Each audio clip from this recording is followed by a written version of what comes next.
तो binding energy total energy जितनी होती है, बट जो बाइंडिंग एनर्जी होती है वो पॉजिटिव होती है, पॉजिटिव वैल्यू में होती है। तो मतलब जैसे मान लो कि किसी सैटेलाइट की टोटल एनर्जी नेगेटिव है, जैसे लेटेस्ट किसी सैटेलाइट की टोटल एनर्जी है मान लो 100 -100 जूल, तो उसको कितनी एनर्जी दी जाए ताकि वो ऑर्बिट छोड़ के एस्केप हो जाए, तो उसको उतनी ही पॉजिटिव एनर्जी दे दी जाए, मतलब कि binding energy positive value of total energy. ये अगर इतनी एनर्जी उसको दे दी जाए तो टोटल एनर्जी क्या हो जाएगी, 0। तो वो सैटेलाइट हमेशा के लिए फ्री हो जाएगी और ऑर्बिट छोड़ के हमेशा चली जाएगी, उस ऑर्बिट से छोड़ के हमेशा की एस्केप कर जाएगी। अब चली जाएगी ऑर्बिट छोड़ के, एस्केप कर जाएगी। जैसे प्लैनेट है, ये सैटेलाइट है, ये सैटेलाइट है घूम रही है, तो सैटेलाइट घूमते घूमते घूमते आप चाहते हो कि ये रुके ना, अब ये घूमती ना रहे।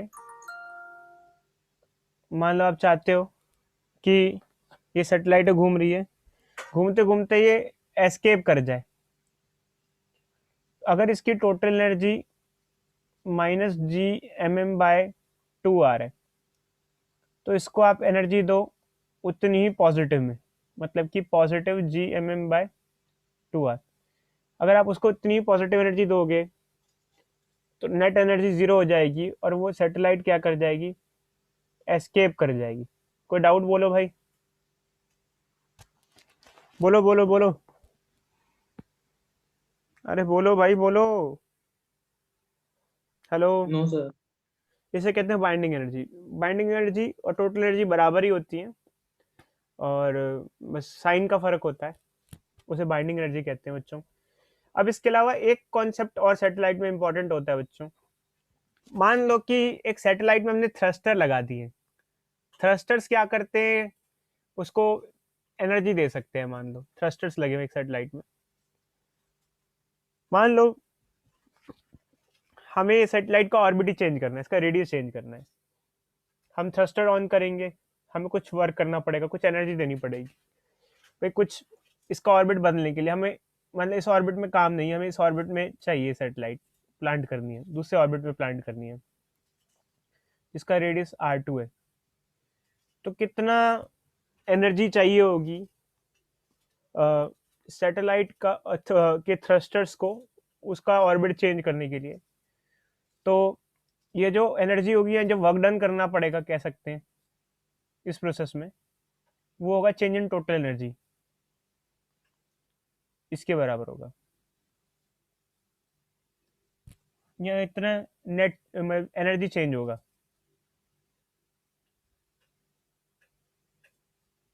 चेंज आएगा। देखो बच्चों, आमतौर पे क्या होता है कि वर्क डन होता है change in kinetic energy and change in potential energy. जहाँ काइनेटिक और पोटेंशियल दोनों है वहाँ work done change in total energy के बराबर होता है। तो इतना वर्क करना पड़ेगा हमें if we want to change the orbit of satellite from R1 to R2, या फिर इतनी एनर्जी खर्च होगी कह सकते हैं थ्रस्टर्स में सैटेलाइट के। मान लो हमने एक सैटेलाइट प्लॉट की है और हमने इस ऑर्बिट में हमारा काम नहीं चल रहा है, हमें किसी ऑर्बिट में, किसी और रेडियस के ऑर्बिट में चाहिए, हमने रेडियस चेंज करना है, तो इतना थ्रस्टर्स को वर्क करना पड़ेगा to change the orbit of satellite. तो ये बच्चों, ये होता है। ये सब थियोरेटिकल चीज़ें हैं पढ़ने के लिए। और इसमें एक एंगुलर मोमेंटम ऑफ सैटेलाइट भी आ जाता है। खैर इतना ये ज़्यादा इंपॉर्टेंट तो नहीं लगता, बट ये भी देख लो बच्चे। हमने रोटेशन में angular momentum of point object पढ़ा था। कोई पॉइंट मास की बॉडी है, उसका एंगुलर मोमेंटम होता है MVR, जो हमने पढ़ा था। सैटेलाइट जब घूम रही है तो उसका मोशन भी सर्कुलर ही होता है, वो भी एक तरीके से छोटी होती है प्लानिट के आगे, तो उसका मोशन सर्कुलर मोशन कहला सकता है। तो वहाँ एंगुलर मोमेंटम MVR होगा, मास वेलोसिटी रेडियस। तो अगर वेलोसिटी की वैल्यू पुट कर दो, वेलोसिटी की वैल्यू होती है √Gm/r इंटू आर। ये कट जाएगा, सिंप्लीफाई हो जाएगा, ये √r और बाहर का r कट जाएगा और यहाँ √r आ जाएगा कट के। तो ये एंगुलर मोमेंटम क्या हो जाएगा, mgm/r, ये आ जाएगा, ये आ जाएगा बच्चों। खैर ये डिराइव करने को तो नहीं आता है, मतलब बाकी सब तो काइनेटिक पोटेंशियल तो डिराइव करने को आ जाएगा, एंगुलर मोमेंटम वगैरह डिराइव करने को नहीं आता है मोस्टली, आपको नहीं मिलेगा। तो ये बच्चों ये सारा नोट्स है हमारे, इसमें दे रखा है, मैं प्रिंट में दे दूंगा बच्चों, अभी आपको मिल जाएगा, जिसको किसी को मतलब जैसे किसी को मिल गया होगा तो ठीक है, और नहीं जैसे नहीं मिला है मोस्टली तो मैं दे दूंगा आपको, प्रिंट आउट करके दे दूँ। हाँ अच्छी, वो प्रिंट आउट करके दे देंगे बच्चों, बुलवा लेंगे आपको, दे देंगे हैंड टू हैंड, ठीक है। ले लेना बच्चे, इंस्टीट्यूट से आके ले लेना, इंस्टीट्यूट से आके रिसीव कर लेना, ठीक है। और अब हम आगे बढ़ते हैं, तो ये सब हमने पढ़ लिया, देख लो बच्चे सारा का सारा आपके सामने, kinetic potential, total binding energy. अब थोड़ा थोड़ा कुछ इंपॉर्टेंट टॉपिक है जो बच्चों एग्जामिनेशन में कभी कभी आ जाता है, जैसे कि मैंने जिसको यहाँ पे दिखा रखा है स्पेशली, फॉर नियरेस्ट सैटेलाइट, ये पॉइंट है, फॉर नियरेस्ट सैटेलाइट, ये बताते हैं बच्चों। जैसे मान लो सैटेलाइट अलग अलग ऑर्बिट में घूमती है, थोड़ा इंपॉर्टेंट है, थोड़ा सा उसको ध्यान से समझना, मतलब एंट्रेंस वगैरह के हिसाब से इंपॉर्टेंट है, नीट वीट के हिसाब से, जेई के हिसाब से नहीं, जेई मेंस के हिसाब से नहीं। नियरेस्ट सैटेलाइट क्या होती है? देखो बच्चों, हमने बताया कि जैसे कोई सैटेलाइट है, सैटेलाइट की जो वेलोसिटी होती है वो होती है रूट GM/r, और स्मॉल आर के बारे में मैंने आपको बताया था, जैसे ये ऑर्बिट है, सैटेलाइट घूम रही है ऐसे, तो स्मॉल आर, ये स्मॉल आर होता है, ये कैपिटल आर है, और ये एच है। स्मॉल आर क्या होता है? कैपिटल आर प्लस एच होता है। तो हम मतलब ऐसे इसको चाहें तो स्मॉल आर की जगह कैपिटल आर प्लस एच भी लिख सकते हैं। बट अगर जैसे सेटेलाइट बहुत ज़्यादा ऊंची नहीं उड़ रही है, बहुत ऊंची नहीं उड़ रही है, आर प्लस एच में एच स्मॉल है, काफ़ी ज़्यादा हाइट नहीं है, अर्थ का रेडियस बहुत ज़्यादा है, तो आर प्लस एच करीब करीब आर के बराबर ही हो सकता है, क्योंकि अगर किसी बड़ी वैल्यू में कोई छोटी सी वैल्यू ऐड करें तो कोई फर्क नहीं पड़ता है। तो ये करीब करीब GM/r हो जाएगा। अगर काफ़ी नज़दीक है अर्थ के सरफेस से सेटेलाइट, काफ़ी पास है, मतलब बहुत ज़्यादा पास तो नहीं हो सकती, क्योंकि अगर बहुत ज़्यादा पास हुई तो अर्थ पे ही फॉल कर जाएगी, मतलब फिर भी काफ़ी पास है, तो ये फॉर्मूला हम लोग यूज़ कर सकते हैं। तो इस फॉर्मूले को यूज़ करने से जब वैल्यूज़ पुट करेंगे, जैसे किसी की भी वेलोसिटी निकालेंगे या टाइम पीरियड निकालेंगे, 2 पाई वो उसमें सिंप्लीफाई करेंगे, तो सब फॉर्मूले चेंज हो जाएंगे हमारे। तो वो वाला जो टाइम पीरियड का फॉर्मूला था उसमें भी हम लोग चेंज ला देंगे। तो जो नियरेस्ट सेटेलाइट हो सकती है, नियरेस्ट पॉसिबल सेटेलाइट, उसके बारे में बात करें, ये जैसे फॉर्मूला था, तो यहाँ पर भी स्मॉल आर की जगह, क्योंकि small R R plus H था, उसकी जगह कैपिटल आर आ गया, तो ये फॉर्मूला टाइम पीरियड में ये हो जाएगा। ये आपको बस देखना है बच्चों, रिजल्ट देखना है इसका, इसमें नहीं पढ़ना है, जो मैं दिखा रहा हूँ आपको। तो टाइम पीरियड वगैरह की वैल्यू, वेलोसिटी की वैल्यू वगैरह डिफाइन हो जाती है, मतलब तो जो नियरेस्ट सेटेलाइट हो सकती है उसकी, जो नियरेस्ट पॉसिबल सेटेलाइट हो सकती है उसकी टाइम पीरियड 84.6 मिनट होगा। इससे कम टाइम पीरियड की सेटेलाइट पॉसिबल नहीं है, क्योंकि जितनी पास सेटेलाइट उड़ेगी उतना कम टाइम पीरियड होगा, जितनी ज़्यादा दूर होगी उतना ज़्यादा टाइम पीरियड होगा, टाइम ज़्यादा लगेगा। आपको भी पता होगा बच्चों, जो प्लैनेट सन के पास होता है उसको कम टाइम लगता है सन का चक्कर लगाने में, जो प्लैनेट सन से दूर होता है उसको ज़्यादा टाइम लगता है। तो इससे फास्ट, इससे इससे कम टाइम में कोई भी सैटेलाइट किसी भी मतलब जैसे फिलहाल तो किसी भी प्लैनेट, क्या कहें, अर्थ की बात करते हैं, क्योंकि हम फिलहाल तो अर्थ की बात कर रहे हैं, तो अर्थ के केस में कोई भी सैटेलाइट इससे कम टाइम में एक चक्कर नहीं लगा सकती है। और उस जो नियरेस्ट सैटेलाइट होगी इसकी वेलोसिटी इतनी होगी, ये सब दे दिया, वेलोसिटी भी अगर पुट करो तो ये आ जाएगी। अगर हम मान लो कि अर्थ के नियरेस्ट सैटेलाइट कोई उड़ रही है, तो उसकी वेलोसिटी क्या होगी बच्चों? Root GM/r। तो अगर हम चाहते हैं कि उसको एस्केप करा दें, एस्केप मतलब कि उसको कुछ एनर्जी वगैरह दे थ्रस्टर वस्टर से और वो भाग जाए, हमेशा अर्थ का ग्रेविटेशन छोड़ के भाग जाए, ऐसे छोड़ के भाग जाए हमेशा हमेशा, एस्केप हो जाए, तो उसकी स्पीड कितनी बढ़ जाए ताकि वो एस्केप हो जाए? तो एस्केप स्पीड लास्ट क्लास में पढ़ा था, होती है रूट 2GM/r, और ये उसकी स्पीड है। तो इसका मतलब क्या किया जाए ताकि वो एस्केप हो जाए? तो इन दोनों फॉर्मूले के हिसाब से देखा जाए, तो अगर उसकी स्पीड को क्या किया जाए, आवाज आ रही है मेरी, रूट 2 टाइम्स कर दिया जाए। Hello hello hello. Yes sir. अगर उसकी स्पीड को रूट 2 टाइम्स कर दें तो उसकी स्पीड जो है वो एस्केप स्पीड के बराबर हो जाएगी। देखा जाए तो यहाँ अगर कंपेयर किया जाए, escape speed is √2 times of speed of satellite, तो अगर इसकी स्पीड को √2 टाइम्स कर दे तो वो एस्केप कर जाएगी, इतनी बढ़ा दें। तो मान लो अगर मेरे को उसकी स्पीड √2 टाइम्स बढ़ानी है, वैसे खैर ये तो अजीब अजीब सी चीज़ें, क्यों बढ़ाना है ये भी क्वेश्चन होता है कि क्यों बढ़ाएं भाई, क्या करें। खैर ये तो जब आता है तो हमें पढ़ाना पड़ रहा है, कोई बढ़ाने बढ़ाने की जरूरत होती नहीं है, एस्केप क्यों करा रहे हैं हम सेटेलाइट को, ये तो अपनी बात है। खैर सिर्फ सेटेलाइट के लिए नहीं हो बच्चों, ये सब कॉन्सेप्ट लॉजिक तो उसके लिए भी यूज होते हैं।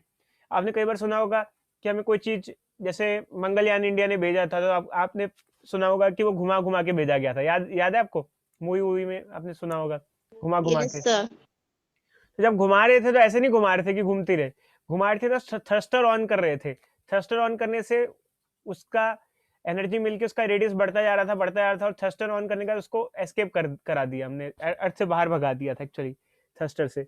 ऐसे घूमने के लिए छोड़ दोगे तो अपने आप तो घूमती ही रह जाएगी, फिर वो जाएगी नहीं, थ्रस्टर ऑन करना पड़ेगा तभी वो बाहर निकलेगी। खैर हमें इतना इसमें हम ज्यादा नहीं फंसते।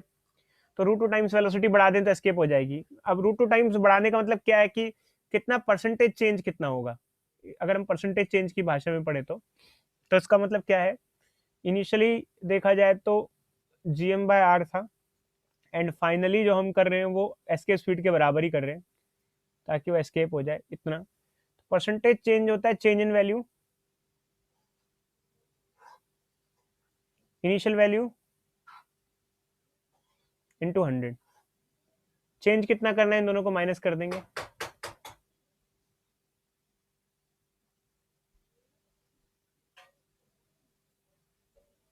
इनिशियल कितना है, इतना है, इंटू 100। कॉमन लो भाई, कॉमन लो,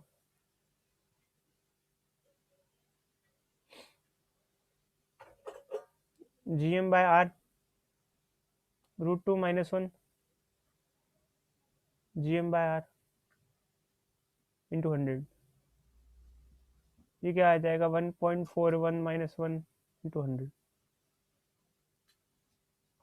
0.41 इंटू 100, 41% चेंज, 41% चेंज कर दो, एस्केप हो जाएगी। इंक्रीज कर दो, समझे या नहीं समझे, बोलो बच्चे। नजदीकी सैटेलाइट जो है अर्थ की, अगर उसको आप एस्केप करना चाहते हो 41% उसकी वेलोसिटी बढ़ा दो तो एस्केप कर जाएगी। बोलो भाई बोलो, बोलो बच्चे बोलो। सर एक बार वो पीछे वाला पेज दिखा दो। Yes sir. अरे इसको लिखने की जरूरत नहीं है बच्चों, ये सब कॉन्सेप्ट है, बस उससे पढ़ लेना, नोट वोट से देख लेना, इतना कुछ खास लिखने लिखने में आता नहीं है। खैर बाल भवन वाले बच्चे तो देख लें, बाल भवन के टीचर का वैसे कोई भरोसा नहीं है। यस सर, सही बात।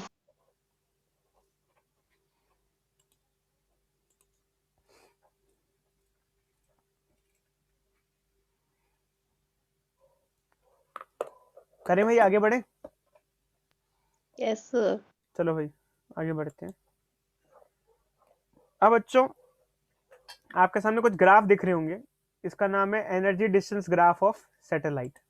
मतलब कि जैसे काइनेटिक एनर्जी का फॉर्मूला लिखा, पोटेंशियल एनर्जी का फॉर्मूला लिखा, टोटल एनर्जी का फॉर्मूला लिखा, तो उनके ग्राफ कैसे आएंगे डिस्टेंस के साथ। जैसे काइनेटिक एनर्जी का फॉर्मूला है -G/mm/2r, सॉरी माइनस नहीं, प्लस प्लस, क्योंकि काइनेटिक एनर्जी नेगेटिव नहीं हो सकती कभी भी। टोटल एनर्जी का फॉर्मूला है -G/mm/2r, और पोटेंशियल एनर्जी का फॉर्मूला है -G/mm/r। तो ग्राफ अगर इनके ड्रॉ करें तो कैसे आएंगे, energy versus distance graph.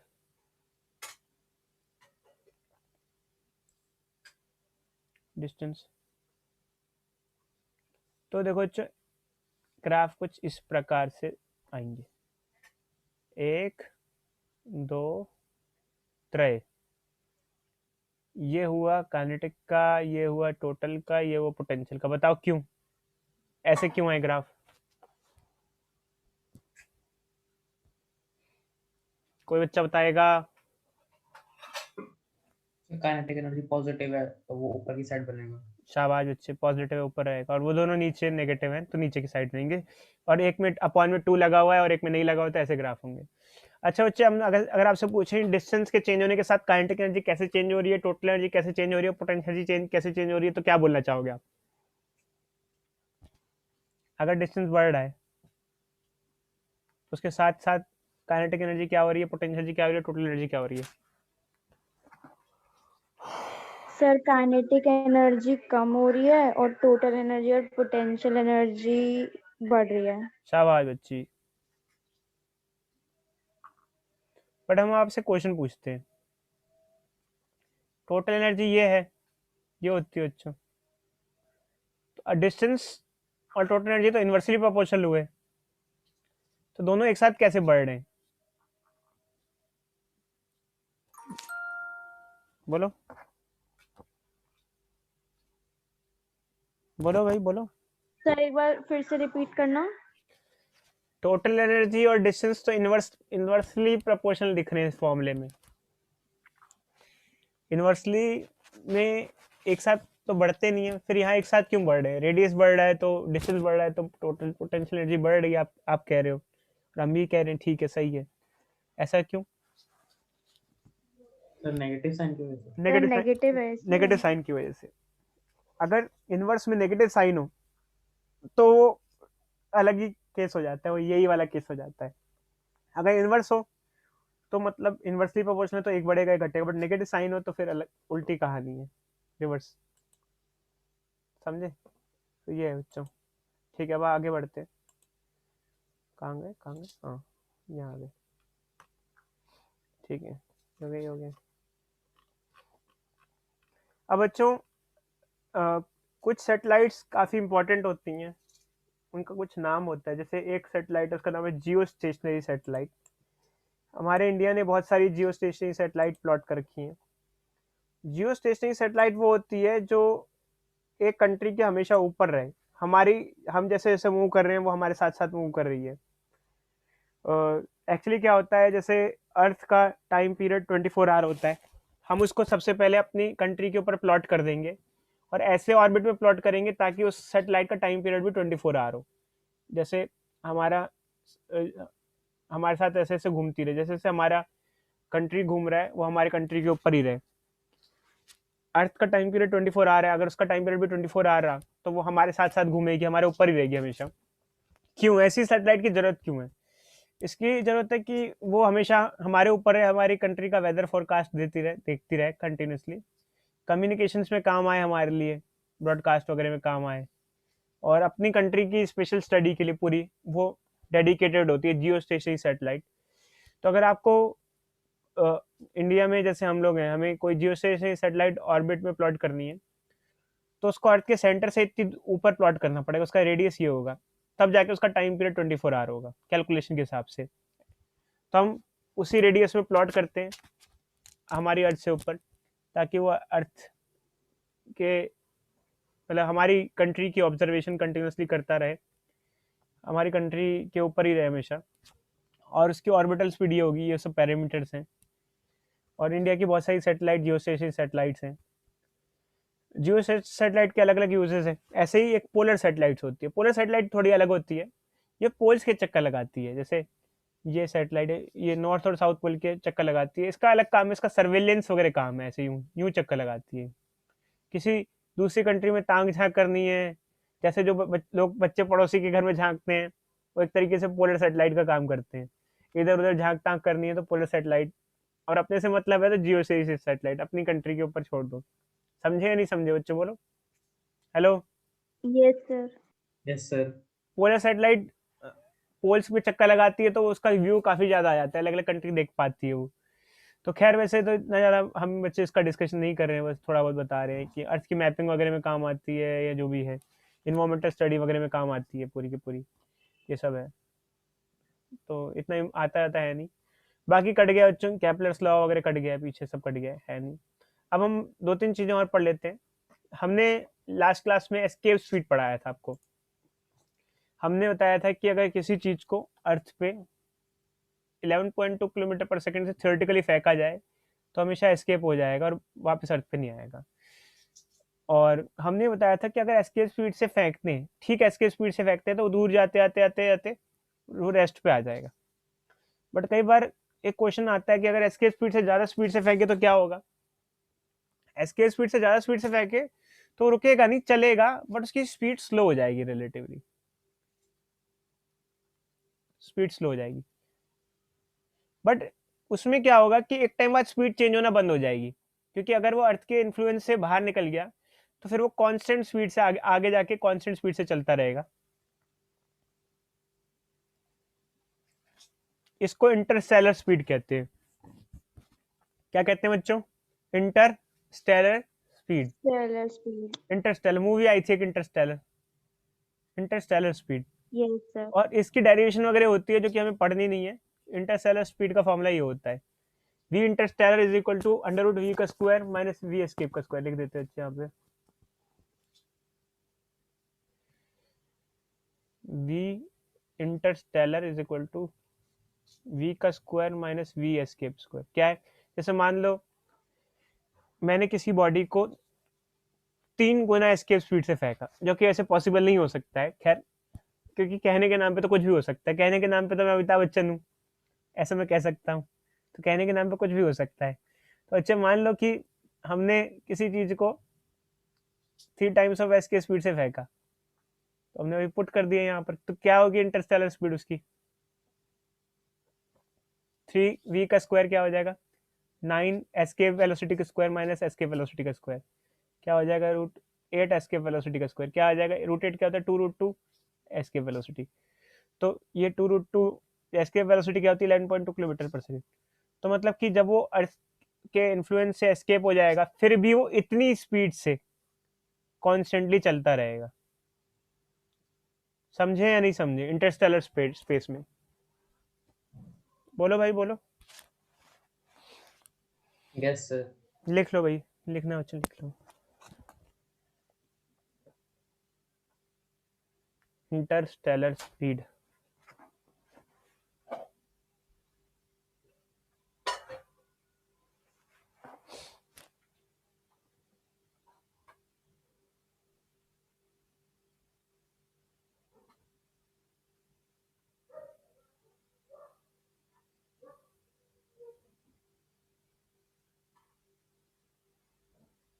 Sir last class में आपने एक क्वेश्चन दिया था, उसका आंसर क्या था?